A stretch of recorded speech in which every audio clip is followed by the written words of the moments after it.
Highest grossing sporting event in the arena. The attendance was 16,979. The performance bonuses went to Lemos, Leach, Simone, Algio, Jacoby, Puna, and fight of the night was Schnell and Sue. They all won $50,000. That's it. Down here, Dana. Another bunch of bonuses. Just you're having a great night and felt like giving out more money. Yeah, you know, we've been doing. I've been handing out lots of money lately, so yeah. Obviously, the main event was sort of just getting going, and then it finished in that way. Yeah, this kind of sucks. Yeah, sucks. It's a rough sport, and these things happen, you know. But to have such a and it looked like it was shaping up to be a great fight. So, you know, these things happen. What are you going to do? It sucks, but. It's a weird one, right? Because it's sort of like the fight almost didn't happen in a way. They both mentioned about running it back. Is that something you even think about, or do you just move on? He probably needs shoulder surgery now, and you know, God knows, I had shoulder surgery. It's a nightmare, and it takes a long time to recover from. And you know, we'll see what happens. I'm not even thinking about that right now, but awesome that they both want to do it. Another event on ABC. You know, tonight we saw the guys in the golden jackets. I'm curious what it means to you to still be working with ABC and how that experience is. I mean, any of us that grew up, you know, that are around my age, you know, remember the Golden Jackets and ABC's Wide World of Sports and all the big events that were on. So to be a part of something like that now and for these guys to get Cormier was geeking out over the jacket. He was going crazy and sending me pictures and everything else. So, yeah, we're all pretty excited about it. You also announced Charles is fighting Islam in Abu Dhabi. Right. Just tell us your thoughts about that fight, why that one's the way you went, and tell us about it. Well, we you know, we tried to make that the Dariush fight, broke his ankle. You know, that fight makes sense in Abu Dhabi. Everybody wanted to do it. I think everybody wanted to see it. So here we are. Obviously, he's not officially champion, but will Charles still get the pay-per-view points? Have you worked that out yet? Yeah, I think he does. Yeah. I mean, he's the champ, but one of those things. Technically, he's not the champ. Yeah. We didn't get to see you at the International Fight Week. Everything okay? Where were you? I was on vacation, yeah. Everything was awesome. What did you think of Israel's performance against Jared Cannonier? What did I think of what? Israel's Adesanya's performance. He won. I mean, I don't know if it was the performance that that he wanted to give or that he was selling leading into that fight. And, you know, the other thing is, you know, I don't think his opponent was very aggressive either. So it takes two to make a great fight. Do you think that's starting to happen with Israel where, like, you see Romero didn't really come forward and Cannonier didn't come forward? Do you think he started entering that Anderson phase where people kind of freeze up in front of him? Yeah, it's interesting. It won't happen in the next fight. I'm going to ask your thoughts on that. There aren't when you're sitting here in my position, you can't give too many guarantees. You know, I could say stylistically on paper this should be, you know, or you know, we feel this is going to be. I fucking guarantee you. I absolutely, positively guarantee you that the next fight that Israel Adesanya fights will be absolutely batshit nuts. Just one last one from me. Curious if we have an update on Khamzat Chimaev. I mean, he's fought in Abu Dhabi before. I wondered if maybe he'd go there again. Do you know what you're doing with him yet? No, but we're working on it right now. There's tons of issues right now. You know, obviously, you see what's going on in boxing. There's guys that can't get in the country, and you know, there's always visa issues right now. You know, the world is nuts right now in many different ways. And so you know, we're trying to get all that stuff figured out. But Khamzat will fight soon. Thank you. Hey, Dana. Just talking about the featherweight title picture, Josh Emmett's been very outspoken that he thinks he's going to be the next guy in line. Uriah Faber's come out and said some stuff as well. Do you feel like with the way that things played out tonight that he will be next in line? Or do you think that it could be Yair? Can you kind of talk to me about that thought process? Yeah, I don't know. Right here off the top of my head. What did you say about Josh Emmett that he was? I said he's been calling for the shot, saying he should be the next guy, and Uriah Faber's kind of come out and said it should be him too. Yeah. I mean, every guy thinks it should be their guy. But we'll see what happens. Yeah, listen, there's no doubt Josh is one of the guys. And just going off what Oscar said, International Fight Week, we saw Donald Cerrone announce his retirement. We didn't get to talk to you then, so I'd like to get your thoughts now. Yeah, you know, I think it was time, and I'm happy for him. You know, he's been so fun to have in this organization, and he's such a good guy. And, You know, I'm happy for him and, you know, sad for him at the same time. And Nate Diaz has been very vocal recently about saying that you guys have been holding him hostage and all this stuff. He's been trying to get a fight. Did you hear his comments? And I guess from your perspective, is there any response? No. I mean, when isn't Nate Diaz saying something crazy, you know? I've said this a million times, and I'll say it again. We can't hold guys hostage. It's not possible, okay? I owe you 3 fights a year. If I don't fight you 3 times a year, I have to pay you. How could I hold him hostage? And one more update. Anything with John Jones? I know it sounded like maybe Stipe, and then we haven't really heard much since then. Working on that, too. Hopefully, you know, he should fight this year. Yeah, we'll see how it plays out. It's all going to depend on Francis and his knee. Have you talked to him at all recently? Yeah. We had a meeting with him last week. Any sort of timeline for him? Soon, I hope. Great, thanks. I'll let you know when I know. Thanks, Dana. Dana, right here. Yep. Jim Grease, MMA Weekly. It seems like so long ago that you guys couldn't get into New York, and here you are in another beautiful new building here. Yeah. Do you still get that little extra sense of satisfaction every time you come here? I mean, we've been here so many times now, but yeah, it's nice to get out to Long Island. This arena is beautiful, and the crowd was awesome. They were a rough crowd, Jesus Christ. If you don't run right out and start punching each other in the face, you know, flashlights, booze, all kinds of shit going on, but they were a fun crowd. This place was ready for some fights. For a Boston fan to say that about New York, right? It's always good. The fans are always great in those cities. But I want to see who else stood out to you on this card, because we saw some great fights and comebacks. Who else stood out to you for the performance tonight? Yeah, I mean, look at the performance bonuses that I got Lemos, Leach, Simone, Algio, Jacoby, Puna, Schnell. I mean, Jesus Christ. The guy got rocked 5 or 6 times, looked like it was over, like it was out, and he comes back and wins. I mean, realistically, you know, Schnell won fight of the night with Sue, but he's not getting another 50, but I'll probably write him another one too. He killed it tonight. He looked incredible. Yeah. Thanks, appreciate it. All right.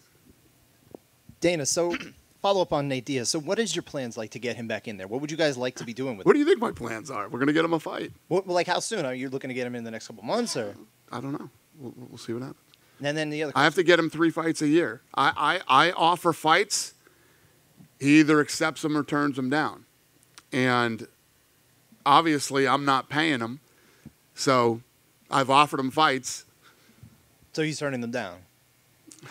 This is the bullshit game I'm not going to play. Okay. I'm not going to play this fucking game where you ask me, oh, but let's talk more about Nate Diaz. And then you're going to go out and write fucking, you know, or whoever's watching this, oh, he said he turned down fights. I'm not playing that game. All right, that's fine. All right. So as far as Shane Burgos, who's saying now his contract is up, what are you guys looking to do? You're trying to re-up him, right? Yeah. We would definitely re-up him. Savage. This is a big win for him, obviously, in New York. He's now 7-0 here. I mean, do you guys like to put him in New York, like, specifically more than, say, other guys? Because obviously there's no Long Island guys on this card. Shane? Yeah, Shane. You can put Shane and fucking Tim Butt, too, and people are going to be happy to have him on the card. He's the kind of guy that people love to see fight. And then why didn't we see any Long Island guys? Usually you like to stack them. I don't know. Why, were you unhappy with the lineup tonight? No, it was great. It was great. But just in general, you guys tend to stack your Long Island cards with Long Island guys. Yeah, I don't know. I don't know how that didn't happen this time. Next time. So, a couple of quick questions. Yeah. Don't jump down my throat, but it is a Nate I Diaz might. question. So, what is the procedure? And I'm fresh off vacation, too. I'm in a fucking great mood today. What is the procedure if you offer Nate, hey, we want you to fight Khamzat. Here, would you want to fight? Nate says yes. Khamzat says no. Theoretically, obviously, may or may not have ever happened. I'm not trying to say it did. Right. Does that count as one of the 3? Just to elaborate for everybody. Does that if Nate accepts a fight and his opponent turns it down? Correct. What is that? Then we go for another opponent. So it doesn't count as one of those 3. And not to say you have, but if you have offered Nate a fight, but somebody else said no, we don't want to fight Nate, does that count as like we have to offer you 3 fights a year, or does it have? Yeah, no, we would offer him another fight. Okay. Yeah, if somebody didn't want to fight him, then we'd offer him another fight. Okay. Yeah. And it's very rare we get into situations where you get a fight like that and a guy turns a fight like that down. Okay. Fair. And the last question is also dovetailing on what was said earlier in the 45 division. Volkanovski has said a few times he wants to maybe move up and challenge for the 55 belt. Right. What are the thoughts of maybe doing something like Yair Rodriguez and Josh Emmett in, as maybe an interim or something? Yeah. I mean, Volkanovski, I think, is going to have surgery on his hand. I think there's something wrong with his hand. And, yeah, we'll figure it. Yeah. You're asking if that's a possibility? I like it. I don't hate it. Hey, Dana. Hey. Mac, right here. Oh. Max Milstein, WRHU-FM. We've seen recently that you guys are targeting Sterling versus Dillashaw. Just can I get your thoughts on that fight? Yes, true. Yeah, that's the fight we're looking to do next. Yep. Is that what you're asking me? Yeah, I just wanted to get your thoughts on that matchup, like what you like about that. Well, I think it's a fun fight. Obviously, Dillashaw is one of the best in the world, former world champion. And, yeah. Hey, Dana. We're from Brazil, so any plans for Teixeira and Prochaska, and any plans for an event in Brazil?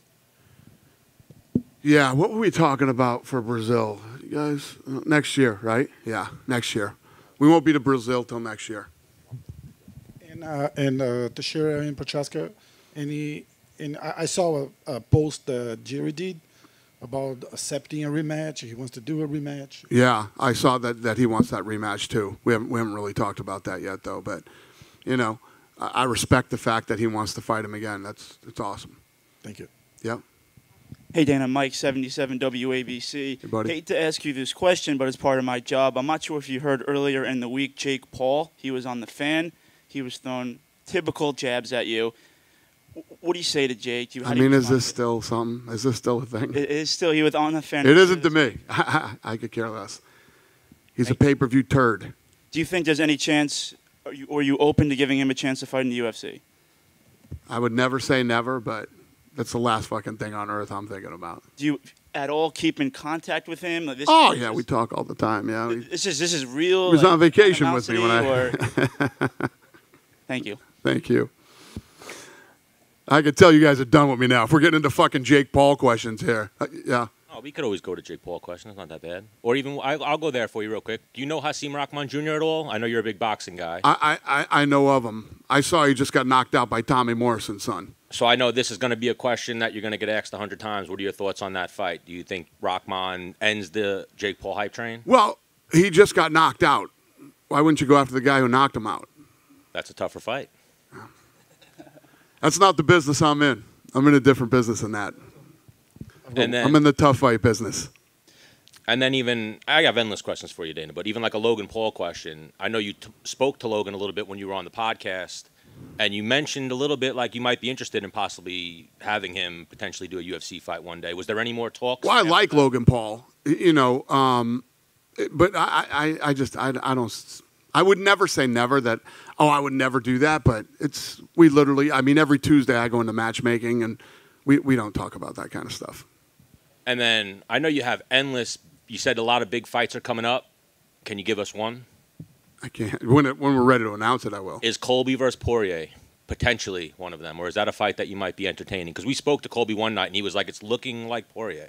Well, Colby's one of these guys. He said he'll fight at 170, 155, or 185. So there are lots of options for Colby. And then last thing, thank you. We'll just say thank you, Dana, for returning from a much-deserved vacation. The events aren't the same without you. Thank you, sir. I appreciate it. Oh, go ahead. Yeah, just to Yeah, go ahead. What do you got? Hi, Dana. Yeah. Ike Feldman with NBC Sports. Hi. Not going to ask you about Nate Diaz. What about Nick? I'm just kidding. No, looking forward to UFC 277. Juliana Pena, Amanda Nunes. Juliana Pena is a favorable underdog for that fight as well. Not as big as the first fight. I think she was like a plus 600. Right. Here I'm seeing a plus 250. What are your thoughts about that fight and that matchup? Thank you. Yeah, no, I'm excited. Obviously, huge upset in the first fight, and we're going to find out if Amanda still has that fire and she comes back and if this fight is any different. But they just had the. I was just talking about ESPN had the what was it the Fighters Choice Awards or the Fighters what the SBI. How's Juliana Pena not on the list after beating the greatest female fighter of all time? Come on, ESPN. That's craziness. I wasn't going to ask about them, but because they've come up. Jake Paul, this fight, are you surprised that it's on Showtime, considering the pay-per-view buys probably aren't going to be like a massive sellout with this? It sounds like something the Weasel would do. I mean, to be honest with you, when you think about it, you got Tyson Fury. He can't get out of the country over there. You know, whatever else is going on in boxing. What else do they have going on? What else do they have? I don't know. I don't know why they would do that again. But, yeah. It's just, I know you guys love to ask me this stupid shit. This is not what I do. And I'm at the point, like, you know, it was all this stuff's going back and forth. It's silly. It's just silly for me to even fucking talk about this. It's silly. Yeah. The last one from me then, and it is a Nate question. I'm curious. You were in a meeting with him, and he said in an interview that he said the only opponents in the UFC he'd like to fight or interested in was Ngannou and Adesanya. Do you remember that meeting? And what was your reaction when he said that? That Nate Diaz said Ngannou and Adesanya? Nate said the only guys in the UFC he'd like be interested in fighting was Ngannou and Adesanya, but it's not that he wanted to fight them, just they were the only best ones in the sport right now or something. And what should I say to that? I'm curious what your reaction was when you say that. Do you just sort of go, okay? Yeah, I mean, imagine having a fucking conversation like that. I mean, come on. Fair enough. Nate Diaz versus Francis Ngannou. What should I say? Is that what, like... Fucking stand there like, holy shit.